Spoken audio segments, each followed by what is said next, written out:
안녕하세요. 오늘은 1월 16일입니다. 오늘은 눈이 살짝 왔지만 온도가 굉장히 포근한 날씨였던 것 같아요. 낮에는 더 따뜻해질 것 같은데요. 근데 먼지가 많이 있어서 밖에 돌아다니기에는 좋은 날씨는 아닌 것 같습니다. 오늘은 구약 성경 아가서를 이제 함께 나누는 그런 시간입니다.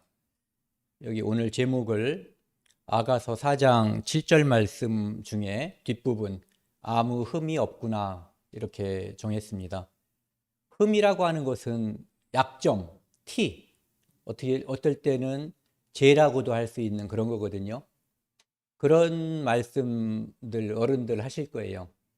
떡은 남의 떡이 커 보이고 자식은 내 자식이 이뻐 보인다고. 그렇게 볼 때 내 자식에게는 흠이 없어 보인다는 거거든요. 그 이유가 다른 사람들은 내 의견에 공감하지 않아요. 그러니까 자식은 내 자식이 이쁘다라는 말은 다 공감하지만 내 자식을 다른 사람도 나처럼 그렇게 이뻐하진 않거든요. 그러니까 뭐라 그럴까? 제 눈의 안경이라고 해야지 되는 것 같아요. 하나님께서 엄마, 아버지들에게 그 자식은 특별히 이뻐 보이게끔 그 마음을 여기에 주신 것 같아요. 그 마음을 주신 이유는 하나님께서 이 땅에 사람을 부모에게 맡긴 거잖아요. 아이가 태어나면 그 부모가 키워서 나중에 하나님을 믿고 천국에 올 수 있는 그런 사람으로 양육되기를 바라면서 이 땅에 어떤 부부의 가정에 선물로 주신 게 이제 자식이라고 볼 수가 있거든요. 그래서 자식은 부모가 볼 때 흠이 없는 존재처럼 보이는 거죠. 그런가 하면은 너 없인 살 수 없다라고 하는 그렇게 아주 지극히 서로 사랑할 때 그때는 아무 흠이 없어 보이는 거죠. 연인 간에도. 그래서 그런 측면에서 오늘 하나님께서 바라보는 성도의 모습 그리고 연인끼리 바라보는 상대방에 대해서 흠이 없는 모습 그리고 그리스도가 교회를 바라보는 모습 이런 측면에서 함께 교제를 나누겠습니다.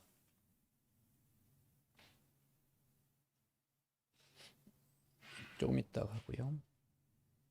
오늘 말씀은 아가서 4장 7절 말씀입니다.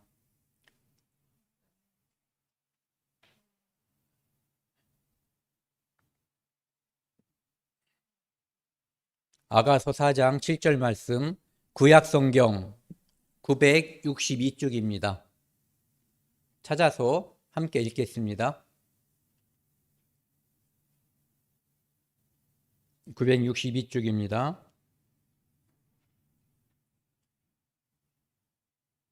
나의 사랑 너는 어여쁘고 아무 흠이 없구나. 앞에는 나의 사랑 너는 어여쁘고 그러니까 뒤에는 아무 흠이 없는 것처럼 보이는 그런 모습입니다. 같이 기도하시겠습니다. 하나님 아버지 감사합니다.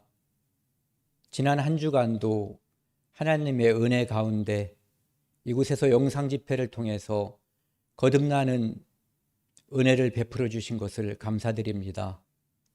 저희는 이 땅에서 죄악 속에 살고 있지만 하나님께서 보내주신 성령을 통해서 영원한 천국에 대한 소망을 가지고 살아가고 있습니다. 이 땅에서 우리는 부족함이 많고 힘들고 병들고 약하지만 하나님께서는 부족함이 없고 모든 것을 다 채워주실 수 있는 분입니다. 우리가 하나님을 믿고 의지하는 가운데 이 땅에서도 천국에 대한 소망을 그날 삶 속에 찾아서 누릴 수 있도록 도와주십시오. 우리 가운데 아파 누워있는 사람이 있습니다. 하나님께서 사랑을 베풀어 주셔서 그 몸이 낫게 해주시고 그 몸으로 하나님께 영광을 돌릴 수 있도록 인도해 주십시오. 오늘 하나님 말씀이 전파되는 모든 곳에 함께 해주시고 특별히 이곳에서 부족한 저의 입술을 주장해 주시고 하나님의 거룩한 뜻만이 나타날 수 있도록 도와주십시오. 이 모든 말씀 우리를 사랑하시는 예수 그리스도 이름으로 감사하며 기도드렸습니다. 아멘. 오늘은 아가서입니다. 아가서는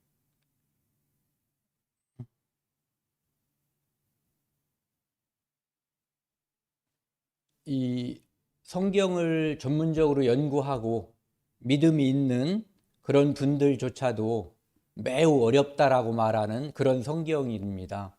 그래서 저도 역시 이 아가서를 준비하면서 매우 어렵다라는 생각을 지금도 가지고 있어요. 그래서 이곳에 서서 하나님 말씀을 전하는 것 자체가 늘 두렵고 떨리지만 오늘은 특별히 더 두렵고 떨려요. 왜?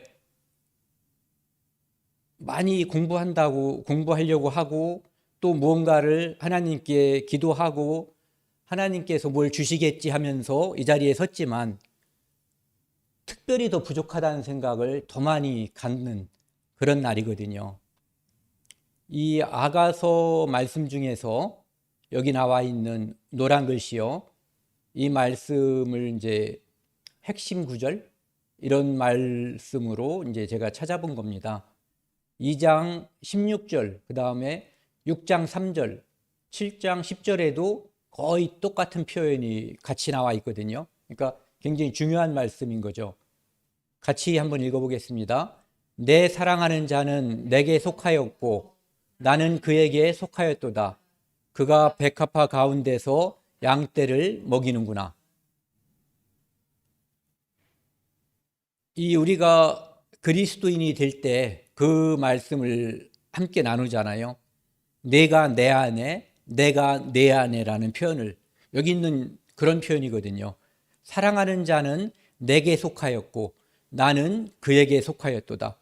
구분할 수 없는, 그리고 서로가 서로에게 완전히 사랑하고 완전히 신뢰하는 관계, 이런 관계의 연인, 그런 모습이 아가서에서 우리에게 하나님께서 보여주려고 하는 그러한 모습이에요.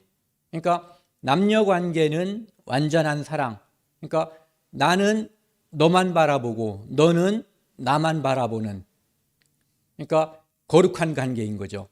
하나님께서 내가 거룩하니 너도 거룩하라라고 얘기했을 때, 말씀하셨을 때 그것은 나의 사랑의 초점이 너에게만 있으니까 너는 나만 사랑하라는 거거든요.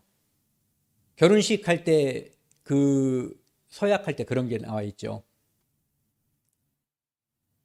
순결해야지 되는 것. 그러니까 내 남편, 내 아내 외에 다른 어떠한 사람과도 이렇게 사귀지 말 것. 성적으로. 이것이 이제 거룩에 관한 문제거든요. 그래서 거룩이라고 하는 것은 내가 너만 사랑하니까 너는 나만 사랑하라는 것. 그래서 하나님께서 사람에게 그것을 요구할 자격이 있는 분이에요. 왜? 그분은 모든 사랑의 초점이 우리에게 와 있기 때문에. 그리고 이제 신혼부부가 처음 탄생할 때 그것을 주례 선생님께서 요구하시고, 요구하지 않는다고 해도 신랑도 신부도 그 마음을 가지고 있고 그것이 평생 가야지 되는 거예요. 여기 나와 있는 내 사랑하는 자는 내게 속하였고 나는 그에게 속하였다라고 하는 이 마음 속에서 평생을 살아가야 되는 거죠. 마음과 몸이 함께 해야지 되는 거예요. 그래서 아가서는 연인 상호 간의 만남에서 비롯되는 기쁨과 흥분, 처음 이것이 점점 사람들은 약해진다고 하잖아요. 그런데 처음 만났을 때 기쁨, 그리고 상대방을 연인 관계이기 때문에 흥분되는 이것. 그런데 그것이 사람들이 이 아가서를 생각할 때 이것은 이제 그런 표현들이 많이 있었대요. 좀 예설스럽다라는 표현, 성적인 내용이 좀 어떻게 보면 노골적으로 나오는데 그것은 진정으로 사랑하는 남녀, 부부간에 전혀 문제가 될 것이 없는, 그러니까 하나님께서 처음 사람을 만들었을 때 죄라고 하는 것이 그들을 갈라놓기 전까지 그들이 마음속에 또는 몸과 마음을 하나로 해서 사랑하는 모습, 그것을 아가서에서 다시 보여준다는 거죠. 그리고 또 한 가지는 하나님께서 좀 전에 말씀드린 나는 너만 사랑하니까 이스라엘 민족에게 하나님께서 이스라엘 민족을 애굽에서 건져내시고 그들을 하나님의 백성으로 삼아주신 거거든요. 그래서 그들을 자기 기업의 백성으로 삼으셨어요. 그들을 하나님께서는 성민, 거룩한 백성으로 삼으셨거든요. 그 이유는 거룩하신 하나님께서 그들을 거룩하게 하셨기 때문에, 하나님께서 그들을 불러내셨기 때문에 거룩해진 거예요. 그들은 출애굽기를 읽어보시면 알겠지만 거룩한 모습이라고는 찾아볼 데가 없는 그런 백성들이었어요. 하지만 거룩한 하나님이 내 백성으로, 마치 우리가 아까 자식은 내 자식이 이쁘다는 것처럼 내 자식으로 삼아주셨기 때문에, 거룩한 하나님의 백성이 되었기 때문에 그들이 거룩한 백성이 된 거죠. 그리고 또 한 가지는, 이 아가서에서 생각해 볼 수 있는 또 한 가지는 그리스도와 교회, 성도와의 관계. 그리스도가 예수님께서 십자가에 못 박혀서 죽으심으로 이 땅에 그것을 믿는 사람들이 탄생했고, 그 믿는 사람들이 함께 모인 그곳이, 그 사람들을 이제 우리가 교회라고 하잖아요. 그래서 교회는 예전부터 지금까지 앞으로 모든 세대를 통틀어서 하나의 교회가 성립하는 거예요. 그러니까 예수 그리스도의 피로 구원받은 사람의 무리, 그것은 시간과 공간 개념을 초월해서 존재하는 하나의 교회죠. 그런가 하면은 지역별로 지역교회가 존재해요. 예를 들어서 청주 참빛교회 당에 모이는 이 사람들은 이 지역에서 모이는 교회라고 볼 수가 있는 거죠. 어쨌든 그 교회는 예수 그리스도가 자기 목숨을 바쳐서 사랑한 결과로 탄생한 무리들이에요. 그래서 아가서에서는 진정한 연인 간의 사랑, 하나님이 이스라엘 민족을 얼만큼 사랑했는가, 그리고 그리스도께서 교회를 얼만큼 사랑했는가라는 측면, 이 세 가지 측면을 마음속에 담고 읽어보시고 이렇게 함께 들으시면은 이 어렵다고 하는 것이 그나마 약간 이렇게 의미가 마음속에 들어올 것이라고 생각을 합니다. 처음에 읽었던 아가서 4장 7절 말씀, 나의 사랑 너는 어여쁘고 아무 흠이 없구나. 신랑이 아내를 바라보면서 하는 말이에요. 신랑이 아내를 바라보면서 너무너무 사랑스럽고 너무너무 어여쁘기 때문에 아무런 흠이 보이지 않아요. 다른 사람이 이 여자를 바라봐도 그럴까요? 안 그럴 거예요. 이 여자가 술람이라고 하는 술람이죠. 술람이라고 하는 이 여자가 말을 할 때 자기 자신은 햇빛에서 농사를 짓느라고 얼굴이 까매졌고, 그렇게 자기 자신이 스스로를 바라볼 때 얼굴이나 외모가 어쨌든 이쁘다라는 생각을 갖지 않는 것 같아요. 하지만 상대방 그 배우자가 그를 바라볼 때는 나의 사랑, 너는 어여쁘고 아무 흠이 없는. 그러니까 우리가 아내를 또는 남편을, 배우자를 또는 연인을 바라볼 때 이런 모습이 굉장히 좋은 것 같아요. 현미경을 들여다보면은, 현미경을 들고 가서 이렇게, 이건 망원경 보는 자세죠. 현미경 이렇게 쳐다보면은 흠이 다 발견될 거예요. 얼굴에 뭐 점도 있고 뭐 이런저런 행동에 있어서도. 하지만 사랑이라고 하는 우리가 이때 생각해 볼 게 있어요. 예수 그리스도의 피로 가려져 있는, 원래 나 자신은 죄인이었지만 예수 그리스도가 피로 가려져 있는 상태에서 하나님이 나를 바라보실 때 나는 의인이거든요. 바로 그 시각으로 바라보면 사랑스럽고 어여쁘고 아무런 흠이 없는 존재가 되는 거예요. 그것이 연인이든 이스라엘 백성이든 그리스도 앞에서 교회가 됐든. 처음 창세기 1장 31절에 보면은요, 하나님께서 6일 동안 만물을 창조하셨어요. 그리고 그 6일째는 사람을 창조하셨죠. 사람을 창조하시고 여기 보시면은 하나님이 지으신 그 모든 것을 보시니 보시기에 심히 좋았더라. 얼마큼 좋았더라? 심히 좋았더라고 되어 있어요. 여기에는 저는 구분을 잘 못하겠어요. 첫날부터 6일째까지 완성된 모든 것을 보기에 좋았다는 뜻인지, 아니면 6일째 것이 심히 좋았다는 뜻인지, 무엇이 되든 뭐 별 문제는 없을 것 같아요. 저녁이 되고 아침이 되니 이는 여섯째 날이니라. 하나님께서 사람을 창조하시고 심히 좋았다라고 말씀하고 있어요. 그분이 만드셨기 때문에, 그러니까 전지전능하신 분이 만드셨기 때문에 그 작품이 심히 좋을 수도 있지만, 하나님께서 그에게는, 만드신 사람에게는 특별한 사랑을 가지고 있기 때문에 나의 사랑이, 내 사랑, 어여쁘고 흠을 발견할 수 없는 그 마음, 그러니까 이 마음에 사랑이라고 하는 안경, 눈에다가 그 안경을 쓰고 보셨을 때 심히 좋았더라, 이렇게 보였을 것 같아요.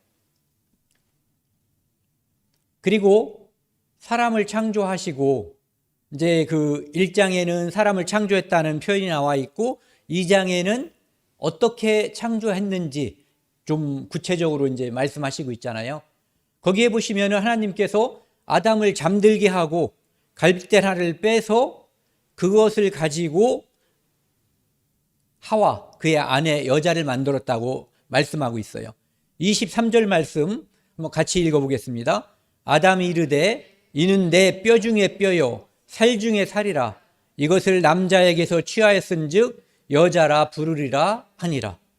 이렇게 아담이 자기 아내를 바라볼 때 뼈 중에 뼈, 살 중에 살, 너무너무 소중하고 사랑스러운 존재일 때 이렇게 말할 수 있을 것 같아요.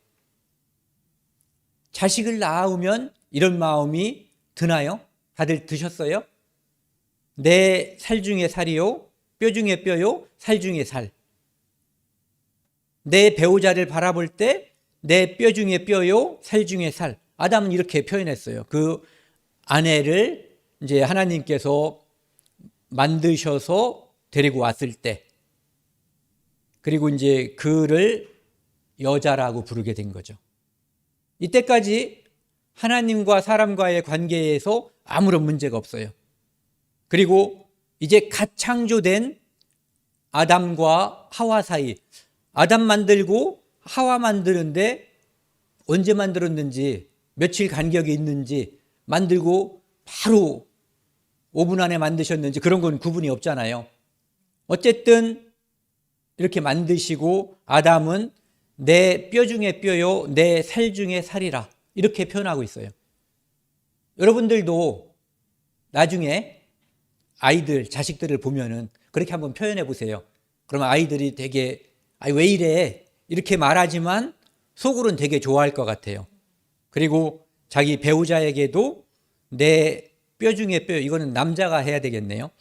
뼈 중에 뼈요 살 중에 살이라, 이런 사랑의 표현을 해보시는 것도 좋을 것 같아요.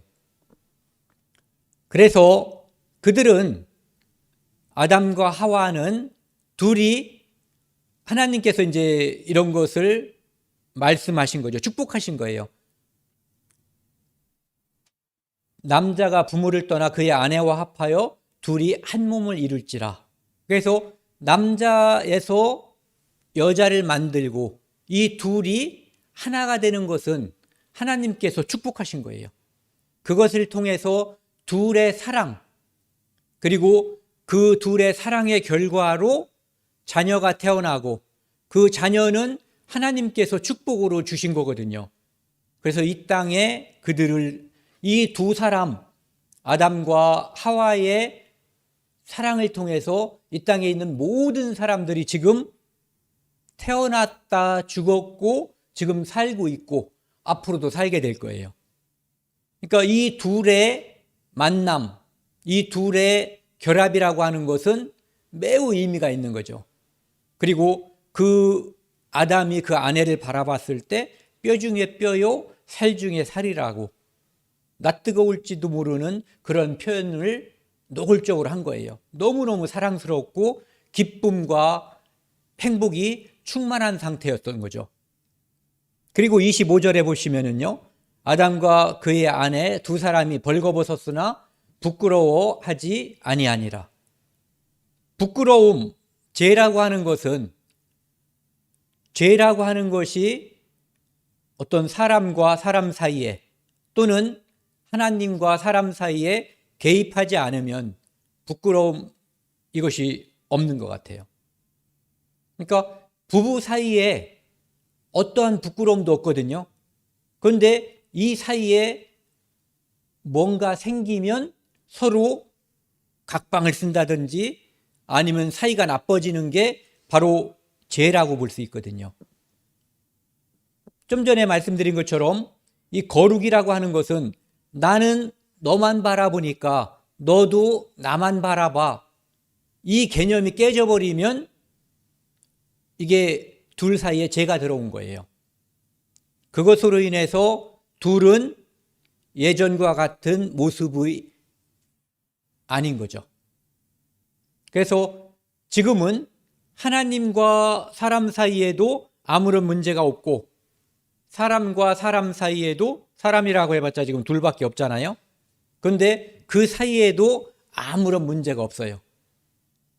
아가서라고 하는 것이 이때 이렇게 하나님과 사람 사이에 아무런 문제가 없이 교통하고 부부 사이에, 사람과 사람 사이에 아무런 문제가 없이 이 사이에 어떠한 죄도 없이 소통하고 사랑하는 관계인 그때로 돌아갔으면 좋겠다 하는 것이 아가서의 궁극적인 목표라고 볼 수가 있어요. 하나님과의 관계도 문제가 없어지고 사람과의 관계, 여기서는 아내와 남편, 남편과 아내의 관계라고 이제 볼 수가 있는 거죠. 근데 이제 문제가 생겼어요. 사탄이라고 하는 존재가 아담의 아내 하와를 유혹하면서 선악과를 하나님께서 먹지 말라, 먹는 날에는 정령 죽으리라고 한 그 선악과를 먹음으로써 그들은 하나님과의 관계가 1차적으로 깨져버린 거예요. 그리고 아담이 그 아내가 준 선악과, 아내가 먼저 먹었는데 그것을 남편에게도 주매 그도 먹은지라 이렇게 되어 있거든요. 그러니까 그도 먹어버렸어요. 먹고 나서니까 7절에 보면 3장 7절에 이에 그들의 눈이 밝아져 자기들이 벗은 줄 알고 무화과 나무 잎을 엮고 치마로 삼았더라 이렇게 되어 있어요. 이 사람들이 처음에는 벗었지만 부끄러움을 몰랐거든요. 가릴 필요가 전혀 없었어요. 그런데 선악과 열매를 먹고 나니까 벗은 것을 부끄러워하고 그래서 자기 스스로 자기의 부끄러움을 가리기 시작한 거거든요. 하와가 먹었는데 이제 하와는 어떤 운명으로 바뀐 거예요? 반드시 죽으리라고 한 그 죽는 운명으로 바뀌었잖아요. 그럼 아담은 나중에 그 아내가 이걸 먹으라고 가져왔을 때 안 먹을 수 있었죠. 그런데 먹어버린 거예요. 이거에 대해서는 뭐 많은 의견들이 있어요. 그런데 아담은 자기가 죽을 줄 알고 먹은 거죠. 왜? 그 아내를 너무너무 사랑하기 때문에. 그것은 마치 우리가 모두 멸망하고 죽을 수밖에 없는 운명인데 예수 그리스도께서, 하나님의 독생자 예수 그리스도께서 이 땅에 오셔서 우리를 대신해서 죽어주는 그 사랑을 표현한, 그렇게 될 것을 표현한 것이다라고 이야기하고 있어요. 저는 그 의견에 함께합니다. 어쨌든 그들은 이제 벗은 줄 알고 가리기 시작했어요. 그리고 그들은 이제 하나님의 임재, 지금까지는 하나님과 함께 교제했는데 아무런 문제가 없었는데 하나님을 피하는 존재가 된 거예요. 노란 글씨 보시면요, 8절, 여호와 하나님의 낯을 피하여 동산 나무 사이에 숨은지라. 이들은 1차적으로 선악과를 먹고 나서 하나님의 명령을 거역함으로써, 선악과라고 하는 것은 이 땅에 있는 모든 것이 하나님께로부터 왔다는 것, 너도 하나님이 만드신 피조물이라는 것, 그 모든 것을 인정하는 표시로 하나님께서 하나만 딱 금지시킨 게 선악과예요. 그것을 먹지 않는 것이 하나님의 권위, 하나님을 존경하고 하나님을 공경하는 모습을 보여주는 유일한 행동이었어요. 그런데 그것을 깨버린 거죠. 그래서 하나님과 사람 사이가 이때 깨져버린 거예요. 하나님과 사람 사이에 죄가 중간에 끼어버린 거죠. 그러니까 이 죄가 있는 동안에는 이 소통이 이루어질 수가 없는 거예요.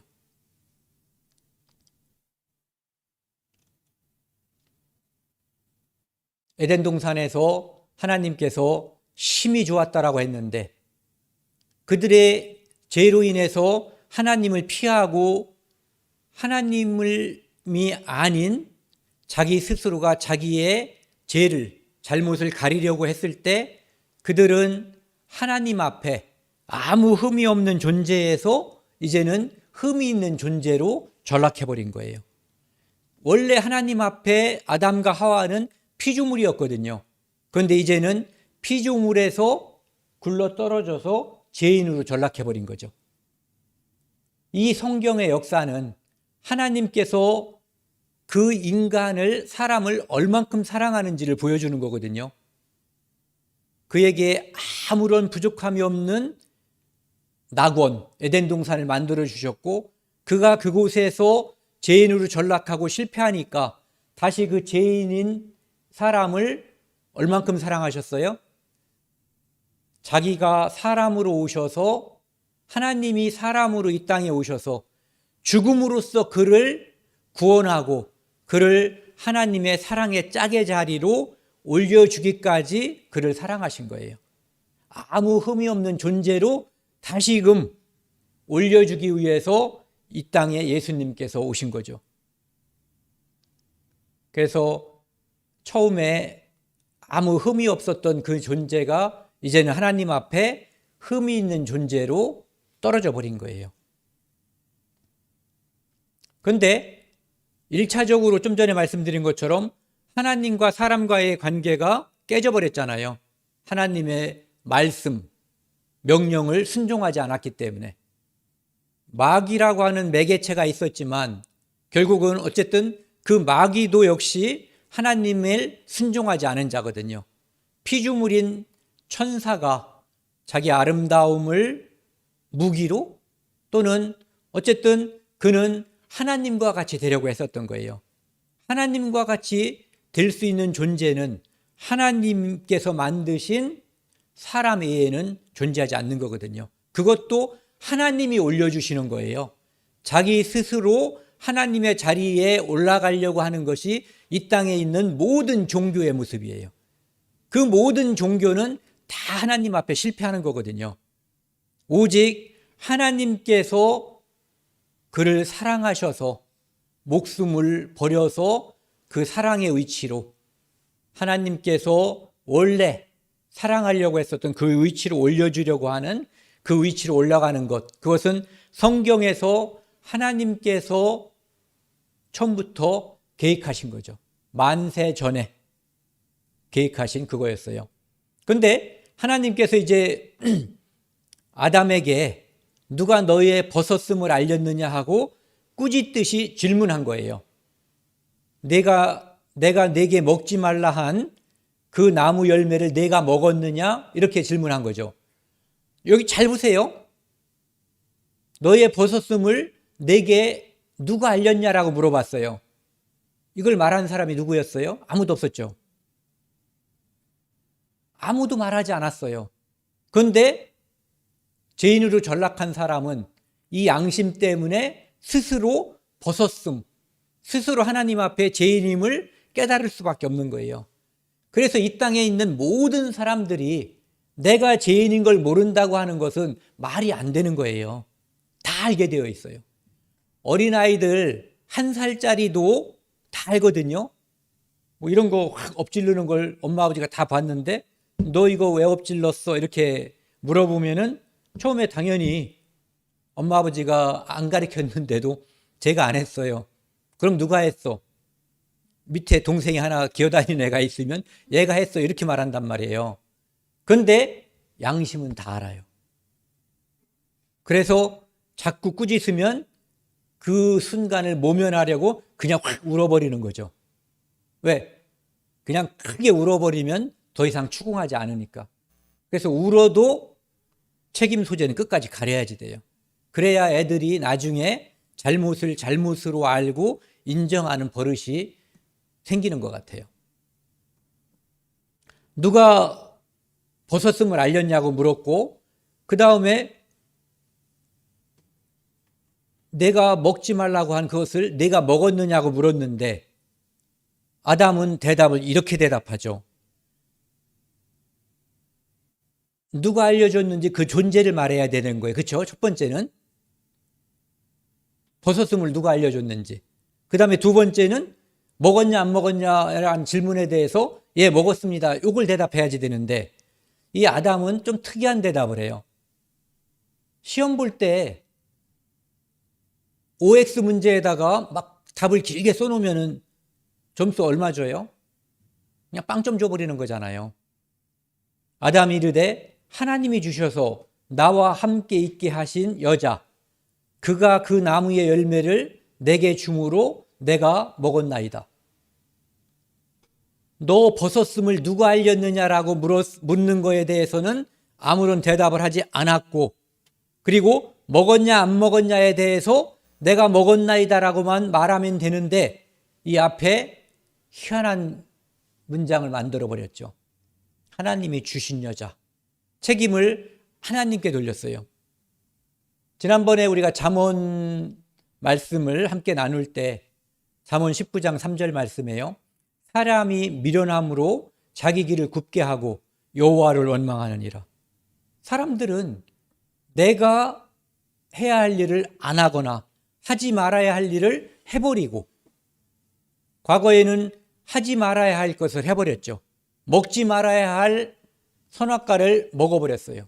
지금은 마땅히 해야 될 일, 예수 그리스도를 우리 구주로 믿는 것, 마땅히 해야 될 그것을 지금은 하지 않는 거거든요.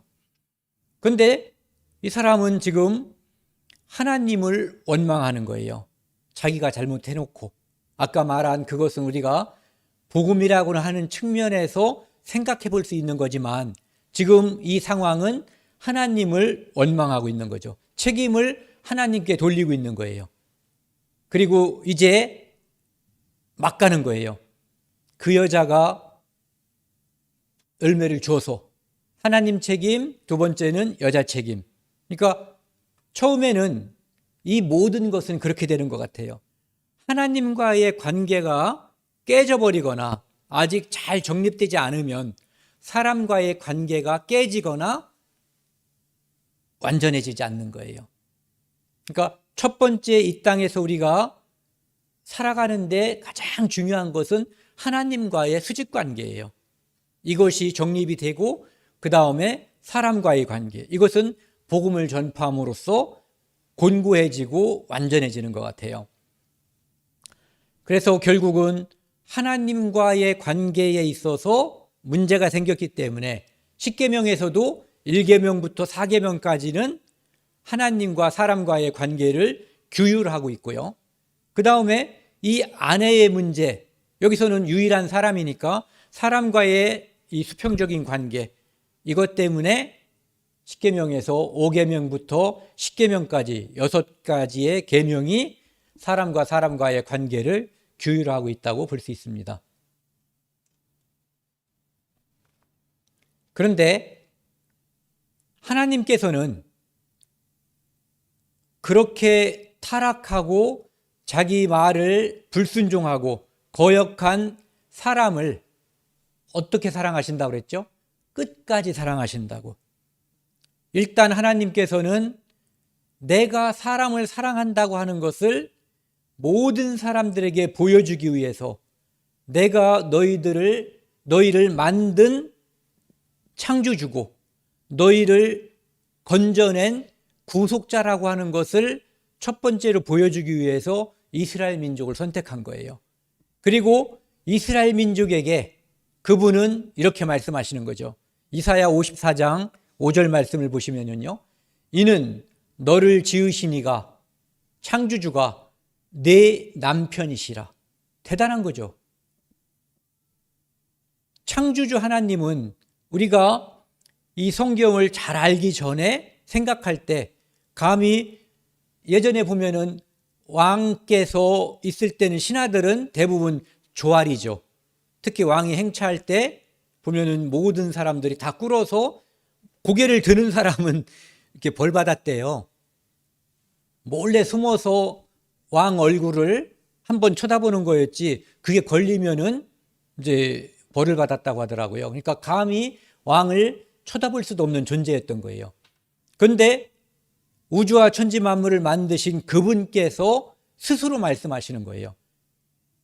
내 남편이시라.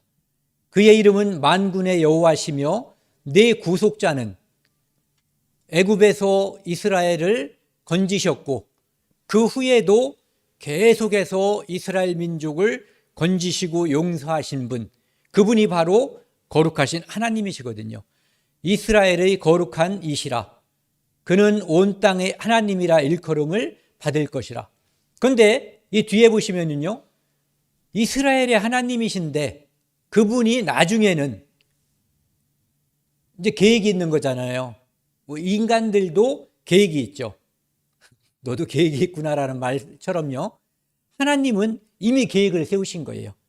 이스라엘을 통해서 하나님을 이스라엘에게 알려주시고 이스라엘에게 역사하는 축복과 저주를 통해서 역사하시는 하나님을 통해서 이스라엘 민족을 1차적으로 깨우치고 알게 하시고 그것을 성경에 기록하고 그 역사가 이루어지는 모습을 보는 모든 이방인들과 그 후에 성경을 읽고 배우게 되는 모든 사람들에게 여기 그는 온 땅의 하나님이라 일컬음을 받으실 거예요. 네. 그래서 하나님은 1차적으로 이스라엘을 선택하시고 결국 그분은 모든 인류의 하나님이 되시는 거죠. 그래서 흠많은 이스라엘을, 흠많은 유대인들에게 있어서 하나님은 그들의 흠을 계속해서 흠만 바라봤다면 그들은 멸종됐을 거예요. 단 한 명도 이 땅에 살아남을 수가 없었을 거예요. 호세아에서는 이렇게 말씀을 하시죠.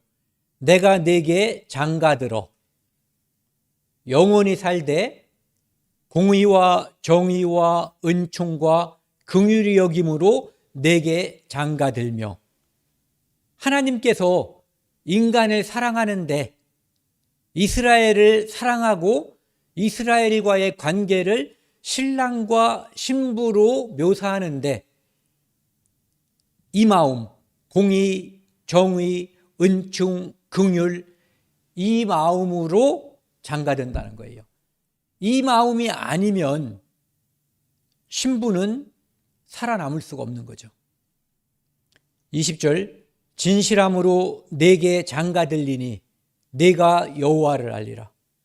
이렇게 해서 하나님은 이스라엘의 구속자, 그러면서 이스라엘의 남편이 되신 거예요. 남편은 어떤 존재예요?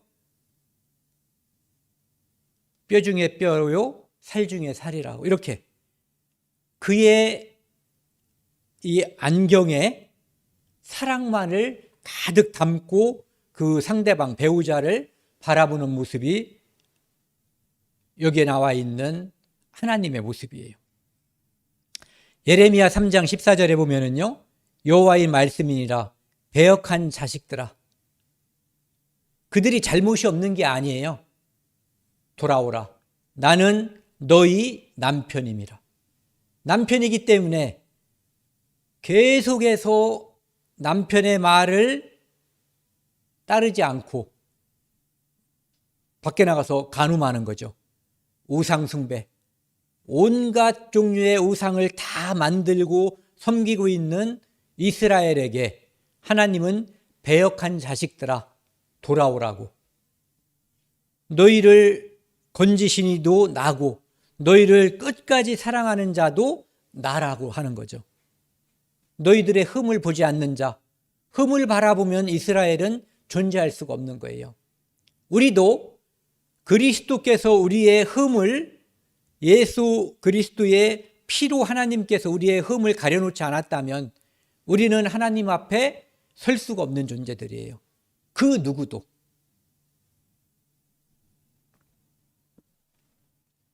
이사야 43장 25절에 보시면은요, 하나님께서 이스라엘 민족들의 죄를 어떻게 바라보는지, 그들이 계속해서 하나님을 떠나고 우상 숭배하고 죄 중에 있어도 하나님은 그들을 끝까지 사랑하시는 거예요. 나 곧 나는 나를 위하여 내 허물을 도말하는 자니, 나 곧 나는, 하나님 곧 하나님은 하나님을 위하여, 나를 위하여 내 허물을 도말하는 자니, 그들의 허물을 도말하지 않으면 하나님이 그들과 함께 할 수가 없는 거예요. 내 죄를 기억하지 아니하리라. 우리가 복음 집회 같은 거 할 때 예수님께서 우리의 죄를 가려준 것과 같이 하나님께서는 우리의 허물을 완전히 도말한다는 거. 도말이라고 하는 것은 도배를 생각하시면 이해가 가장 좋을 거예요. 벽에 낙서와 지저분하는 것이 많이 있지만 도배지로다가 쫙 발라버리면 그 속에 있는 더러움이 겉으로 보이지 않아요. 그래서 완전히 가려놓는 거죠. 그래서 우리는 예수 그리스도의 피로 완전히 우리의 죄가 가려진 존재들이에요. 그것처럼 하나님께서 이스라엘 민족의 죄를 가려놓고 내 흠이 없구나, 이렇게 바라본다는 얘기예요. 이렇게 바라보지 않으면 이스라엘은 존재할 수가 없는 거예요. 왜? 그들은 우상 숭배와 수많은 잘못으로 하나님 앞에 그들의 맨낯을 들여밀면 설 수가 없어요.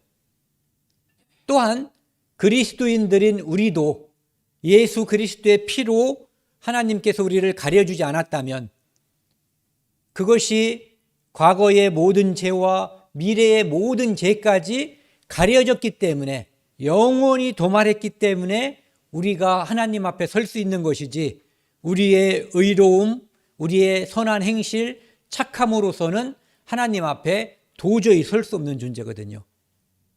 그러니까 이스라엘 앞에 하나님께서 사랑이라고 하는, 영원한 용서라고 하는 안경을 쓰고 그들을 바라본 것처럼 예수 그리스도의 피라고 하는 안경을 통해서 하나님께서는 우리 모든 성도를 바라보고 있는 거예요. 그렇기 때문에 이 아가서 처음 아까 우리가 4장 7절에서 본 것처럼 아무 흠이 없는 존재로 우리를 바라보는 거예요. 신랑이 신부를 바라보는 시선이나 하나님이 이스라엘을 바라보는 시선이나 하나님이 또는 그리스도께서 교회를 바라보는 시선이나 바로 이 시선, 이것이 존재하기 때문에 우리가 존속할 수가 있는 거죠. 제가 한번 문제를 내볼게요. 갑자기 생각이 나가지고. 비둘기, 꿩, 경주마, 하나님, 공통점.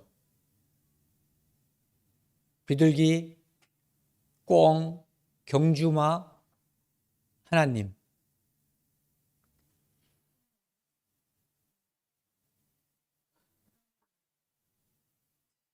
한 곳만 바라본다는 거.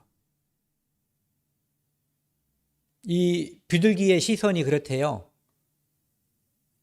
예를 들어 비둘기가 여기를 쳐다보고 있으면은 옆으로 가면은 얘가 고개를 돌려서 여기 보기 전까지 시선이 한 군데에 집중되어 있어서 바라보질 못한다는 거예요. 사람은 제가 여기 앞을 쳐다보고 있어도 대략 보이잖아요. 이 정도 오면은. 그런데 비둘기의 시선이 그렇게 되어 있대요. 그리고 꿩은 이 사람들이 이제 양식하는 꿩이죠. 일부러 얘들을 나는 습성이 있잖아요. 꿩은. 그래서 날아가 버리지 못하기 위해서 우위를 가려놓는 거예요. 땅만 바라볼 수 있게. 그리고 경주마는 옆에를 바라보면은 이렇게 산천 구경하다가 보면은 이제 경주에 늦을 수가 있으니까 여기를 가려서 앞만 바라보게 하는 거죠. 그런가 하면 하나님께서는 이스라엘만 바라보고 우리 성도들만 바라보는 거예요. 그래서 이 공통점은 바로 한 곳만 바라본다는 것.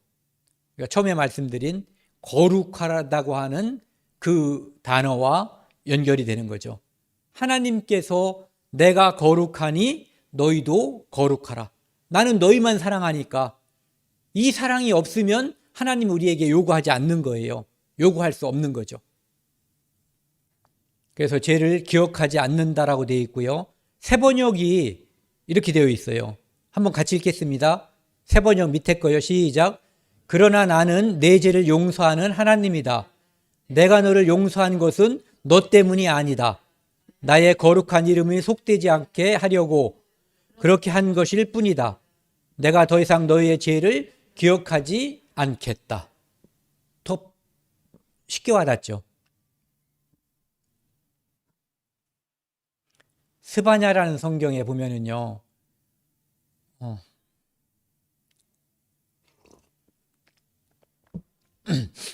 이 성경을 말씀을 읽다가 눈물이 고인 적이 있었어요. 같이 한번 읽어보겠습니다. 스바냐 3장 17절. 너희 하나님 여호와가 너희 가운데 계시니 그는 구원을 베푸실 전능자시다. 그가 너로 말미암아 기쁨을 이기지 못하시며 너를 잠잠히 사랑하시며 너로 말미암아 즐거이 부르며 기뻐하시리라 하니라. 하나님께서 이스라엘을 바라보는 눈이 이렇다는 거예요. 예수 그리스도께서 교회를 바라보는 눈이 이렇다는 거죠. 하나님께서 우리를 구원받은 성도를 바라보는 것이 바로 이런 거예요. 너로 말미암아 기쁨을 이기지 못하시며, 부모님들이 자식들한테 이런 느낌들을, 그리고 아주 사랑스러운 연인일 때 이런 기쁨, 이것을 이기지 못해서 뭔가 자꾸 그러잖아요. 눈에서 이렇게 하트가 이렇게 막 뿅뿅 나간다고. 그런 모습인 거예요. 너를 잠잠히 사랑하시며, 말을 하지 않아도 그 사랑하는 것이 꿀이, 그 말을 하면 말에서 꿀이 떨어지고 눈에서는 하트가 나가는 그런 거거든요. 너로 말미암아 즐거이 부르며 기뻐하시리라. 이게 하나님께서 이스라엘을 바라보는 시선, 하나님께서 우리 성도를 바라보는 그런 모습이라고 볼 수 있어요. 이곳에 어디 한 군데에도 흠을 찾는 그러한 시선, 그런 마음이 없어요. 온전한 사랑, 온전한, 뭐라고 표현해야 되나요? 사랑이 완전해졌을 때 그 사랑에는 흠이 보이지가 않는 거거든요. 그러니까 하나님의 사랑만이 이럴 수가 있는 거죠. 그런데 아가서에서는 사람과 사람 사이의 사랑도 이랬었다라고 하는 거예요. 그래서 그 사랑이 사람과 사람 사이의 사랑이 회복되길 바라는 거죠. 에베소서 보시면은요, 이제는 좀 전에는 하나님과 사람 사이의 사랑, 지금은 예수 그리스도와 사람 사이의 사랑, 그것을 처음에 하나님 앞에서 아담과 하와가 부모를 떠나 둘이 한 육체가 된다고 한 그 표현이 여기 보시면 에베소 5장 32절에 보면은요, 이 비밀이 크도다. 나는 그리스도와 교회에 대하여 말하노라. 그 둘 사이의 육체의 결합이 결국은 그리스도와 교회에 대해서 이야기한다, 이런 얘기예요. 예수님께서 이 땅에 오셔서 우리를 구원하시고 십자가에 못 박혀 우리를 구원하시고 그는 우리의 머리가 되시고 우리는 그의 지체가 되는 거예요. 그래서 결국은 모든 그리스도인들과 그리스도는 하나의 몸으로 성전으로 연결이 되는 거죠. 33절, 그러나 너희도 각각 자기의 아내 사랑하기를 자신과 같이 하고 아내도 자기 남편을 존경하라. 이 말씀은 나중에요. 에베소서 1장 7절에 보시면은 우리는 그리스도 안에서 그의 은혜의 풍성함을 따라 우리가 하나님께서 그리스도 안에서 우리를 모든 죄를 용서하고 오늘 제목처럼 아무 흠이 없는 존재로 봐주시고 있는데 그것은 바로 그의 은혜의 풍성함 때문이에요.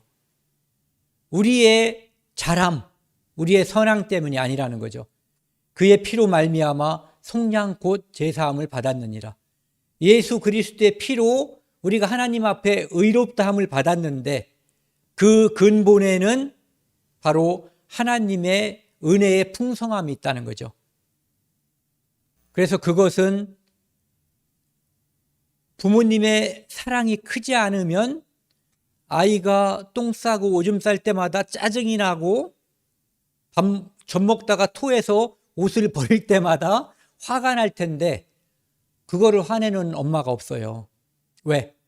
은혜가 풍성하기 때문에.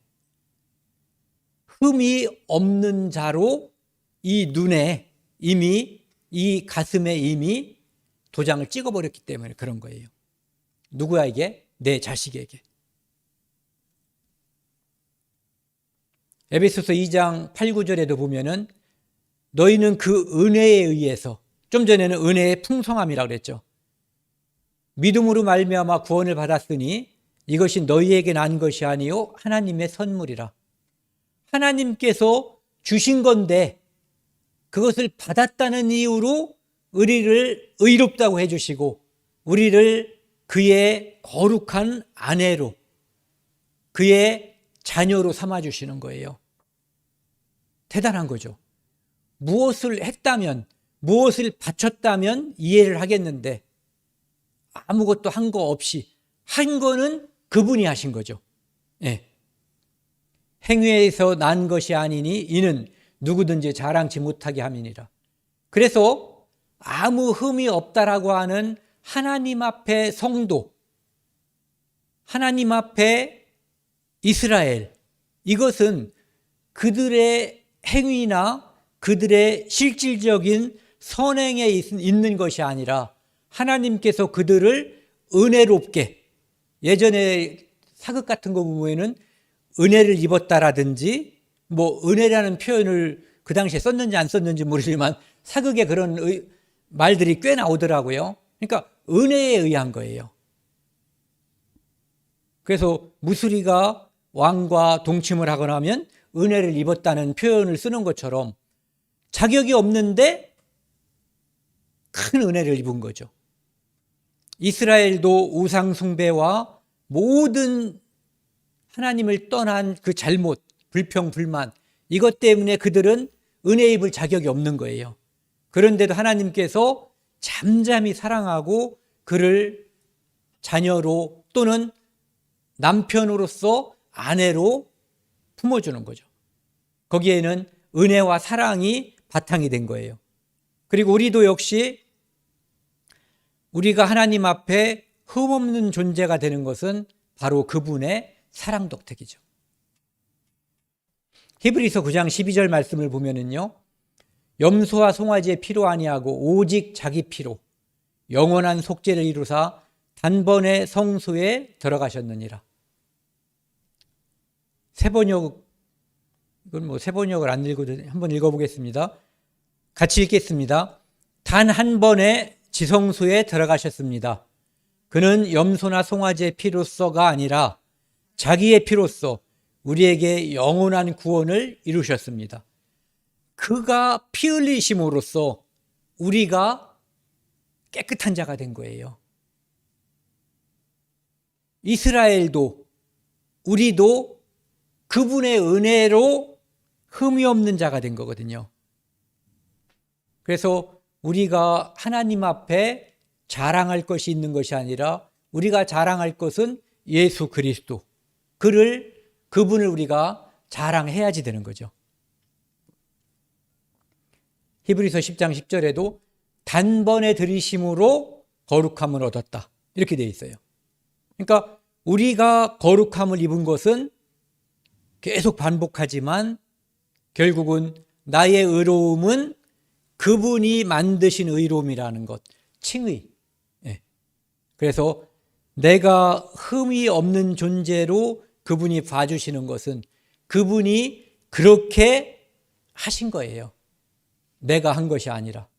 그래서 이 땅에 있는 모든 종교가 내가 노력을 해서 하나님께 인정받으려고, 절대자 또는 어떤 자기들이 믿는 우상에게 인정받으려고 하는 거겠지만, 예수 그리스도를 믿는 이 믿음은 오직 하나님께서 우리를 예수 그리스도의 피로써 우리의 죄를 가려주시고 의롭다 해주셨기 때문에 우리가 아무 흠이 없는 존재로 그의 앞에 설 수 있는 거예요. 합법적으로. 피를 볼 때에 우리를 넘어가리라.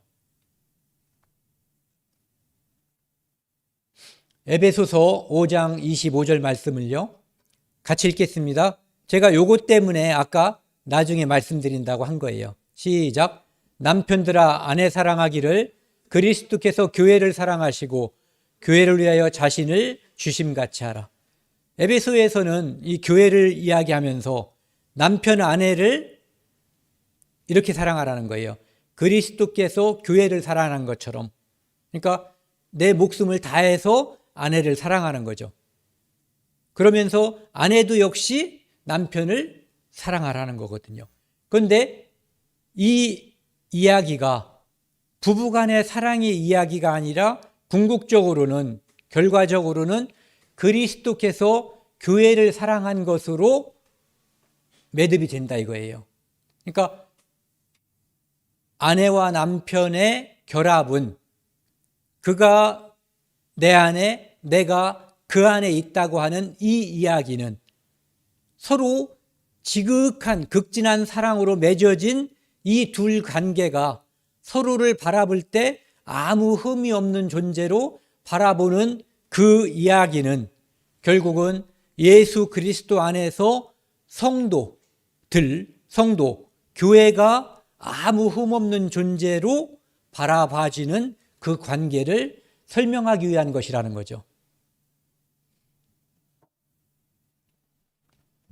이거 뭔지 아세요? 네. 약속을 하고 데리러 오겠다고. 그래서 춘향이 약속 지켰어요, 안 지켰어요? 네.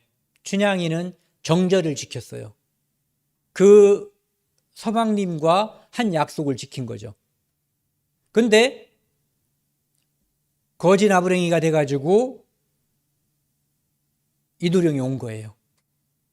실제는 아니지만 어쨌든 이 둘 사이에, 하나는 감옥에서 내일 죽을지 모르는 형편에 돼 있고, 또 하나는 나를 구해줄 유일한 존재가 지금 거지가 돼서 그 앞에 있는 거예요. 그런데도 춘향이는 이 거지가 된 남편이 밥 못 먹고 다닐까봐 자기 엄마에게 잘 차려서 밥도 먹여달라고 부탁을 하죠. 그 형편 때문에 사랑했던 게 아니에요. 지금 이 모습을 보고도 그 사랑이 변하지 않았어요.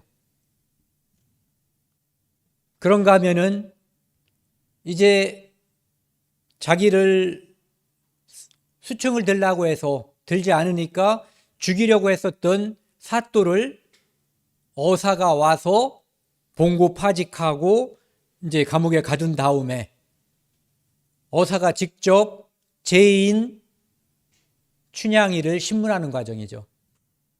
아직까지 춘향이는 이 앞에 있는 이가 자기가 그렇게 기다리고 사랑하고 늘 소망했었던 이몽룡, 이도령이라고 하는 것을 모르는 상태죠. 그런 상태에서 이몽룡이 내가 내 수청도 들지 않겠느냐. 그 전임사또가 변학도였죠. 네. 변사또의 수청을 들지 않은 것처럼 감히 내 수청도 들지 않겠냐라고 했을 때 춘향이가 역시 그의 수청도 들지 않겠다라고 단호히 거부를 하잖아요.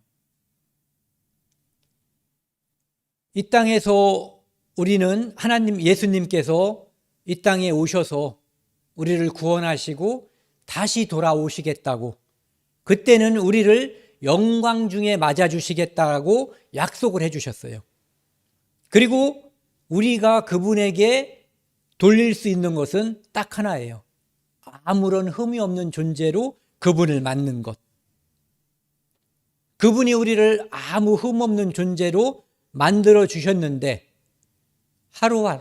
하루의 삶에 있어서 아까 그 비둘기처럼 한 곳으로 시선을 초점을 맞추지 않고 이곳 저곳을 바라보면서 살아가는 모습이 되어서는 안 된다는 거죠.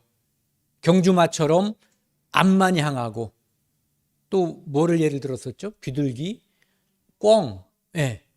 그래서 하나님께서 그분은 예수 그리스도는 지금 우리만 기다리고 있을 거예요. 우리만 바라보고 있다고요. 그렇기 때문에 우리도 그분만 바라보는 것이 정상적인 거예요. 그리고 그 정상적인 행위에 대해서 그분은 우리에게 상을 주시겠다라고 약속을 해주셨어요. 뛰어나고 잘할 때 상 주잖아요. 그런데 그냥 정상적으로 사는 그 삶에 대해서 약속을 해주신 거죠. 상을 주시겠다고. 고린도후서 12장 2절 3절 말씀 같이 읽겠습니다. 시작. 내가 하나님의 열심으로 너희를 위하여 열심을 내노니 내가 너희를 정결한 처녀로 한 남편인 그리스도께 드리려고 중매함이로다. 그러나 나는 뱀이 그 간계로 하와를 미혹한 것 같이 너희 마음이 그리스도를 향하는 진실함과 깨끗함에서 떠나 부패할까 두려워하노라. 예수 그리스도의 십자가의 피로 우리는 아무 흠이 없는 존재로 이미 만들어진 거예요. 만들어진 이 존재가 예수 그리스도를 만날 때까지 흠없는 존재로 여기 밑에 있는 것처럼 진실함과 깨끗함을 유지한 채로 어떠한 다른 것에 마음을 뺏기지 않고, 우상은 물론이고 이 세상에 우상이 아니고도 그리스도인의 마음을 이렇게 끄집어 당기는 유혹거리들이 많이 있거든요. 그것에 눈길을 주지 말고 흠없는 존재로 그리스도를 만날 때까지 오늘 말씀대로 아무 흠이 없는 그러한 그리스도인으로 그분이 공중에 재림해서 우리를 부르실 때 조금의 우리는 의지를 가지고 망설일 수는 없잖아요. 그때는 자동으로 움직이는 거니까. 하지만 마음속에서 아이고 왜 이렇게 일찍 오셨어요? 이런 생각이 들지 않게끔 아멘, 아멘, 주 예수여 어서 오시옵소서. 이런 마음이 늘 우리 마음속에서 아멘으로 그 말씀을 우리가 할 수 있게끔 그런 마음이 됐으면 좋겠습니다. 같이 기도하시겠습니다. 하나님 아버지 감사합니다. 이 땅에 죄인으로 태어나 죄인으로 범죄하면서 살던 저희들이었습니다. 저희를 사랑하셔서 독생자 예수 그리스도를 보내주시고 그의 피로 말미암아 우리의 모든 죄를 영원히 가려주심으로 하나님 앞에 의롭다 해주심을 감사드립니다. 이 땅에 우리가 시선이 돌아가는 것이 아무것도 없고 오직 그리스도만 바라볼 수 있는 저희들 되도록 도와주시고 인도해 주십시오. 그리스도의 날에 충성된 종으로, 충성된 아들로, 정결한 처녀로 칭찬받을 수 있는 저희가 되기를 원합니다. 이 모든 말씀 우리를 죄악에서 영원히 용서해 주신 예수 그리스도 이름으로 감사하며 기도드렸습니다. 아멘.